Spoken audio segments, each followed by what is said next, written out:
Abram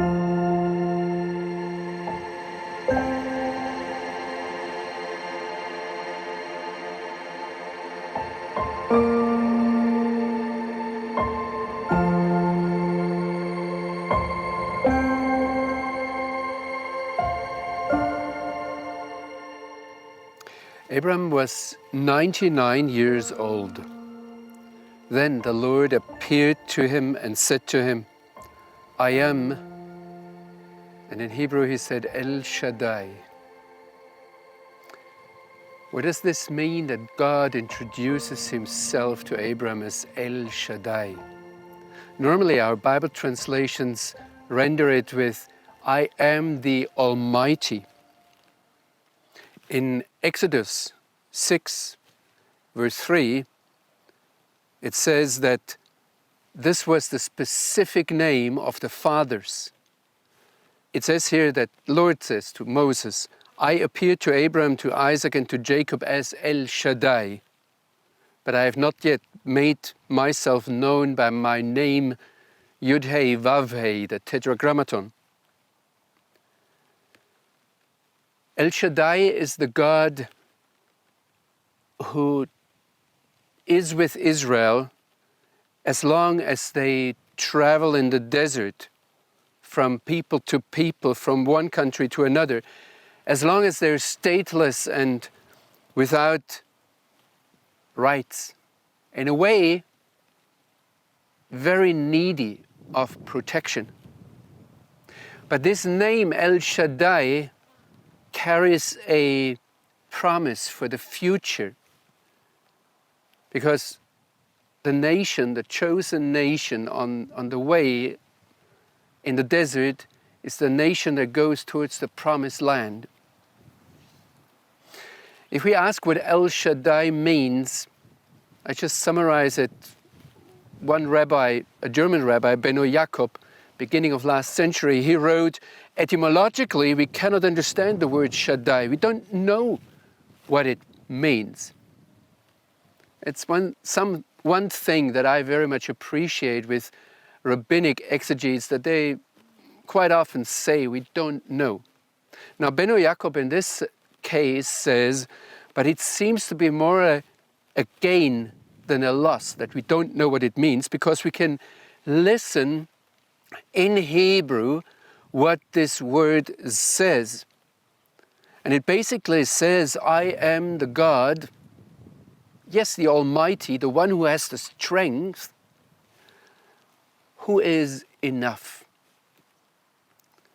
And this is what throughout rabbinic exegesis is repeated, that El Shaddai is the God who is enough in every situation. And this again bears a very much New Testament message in it. If Paul writes to the Corinthians in 2 Corinthians 12, verse 9, he writes that the Lord has told him, my grace is sufficient, is enough for you, for my power is made perfect in weakness. That means the nation of Israel, the fathers, Abraham as a migrant, without rights, without possibility to build a fortress, is very vulnerable.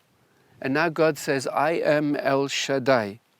And actually, the Apostle Paul in 2 Corinthians answers, therefore I will boast all the more gladly of my weaknesses, so that the power of the Messiah may rest upon me. And this word that he uses there in Greek language, rest upon me, I would like to add like a tent. It actually bears this word, skene, in itself, that says it's like a tabernacle. Or Paul in Philippians 4, it's a quite occurring theme with the Apostle Paul. He says, I have learned in whatever situation to be independent, to be content, to be self-sufficient. The Greek word there says autarkis. I know how to stay low, and I know how to manage abundance. In any and every circumstance, I feel familiar in having plenty and being hungry, in abundance as well as in need. I can do all things through him who strengthens me. Or to Timothy, he writes, and I translate that directly from Greek as I understand it to you, a rich source of income is the fear of God with contentment. Nothing we brought into this world, we cannot take anything out of the world. If we have food and clothing, we will be content.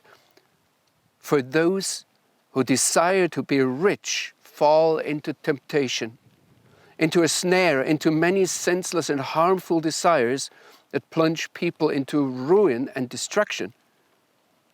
Paul here writes to his disciple, the love of money is the root of all evil things. It is through this craving that many have wandered away from the faith and pierced themselves with many pangs. Or I have another passage here in Hebrews 13, verse 5. It says, keep your life free from the love of money. Be content with what you have, for he himself has said, I will never leave you nor forsake you. This is El Shaddai who says, I go with you. I will provide everything that you need.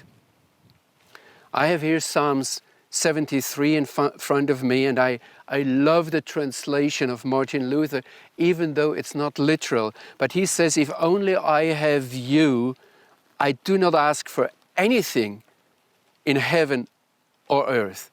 If my body and my soul dwindle, so you are God, always my comfort. You are the one who provides everything that I need. Now look, there's another side to this. If God is the one who is enough, it might be also that he tells the one who goes with him, this or that is enough for you. Even if you feel I should have more, because we have this drive as human beings to get more and more and more. And this is the other message of El Shaddai, that God says, enough. Now look, for Abram, it continues, walk before me and be blameless. Which very much mirrors what Jesus said, you should be perfect, blameless, as your Father in heaven is perfect. And the Apostle Paul uses the same Greek word in 1 Corinthians 14, verse 20, where it parallels it with what is not blameless are the children. And he says, in a way, grow up, live according to that I am El Shaddai to you.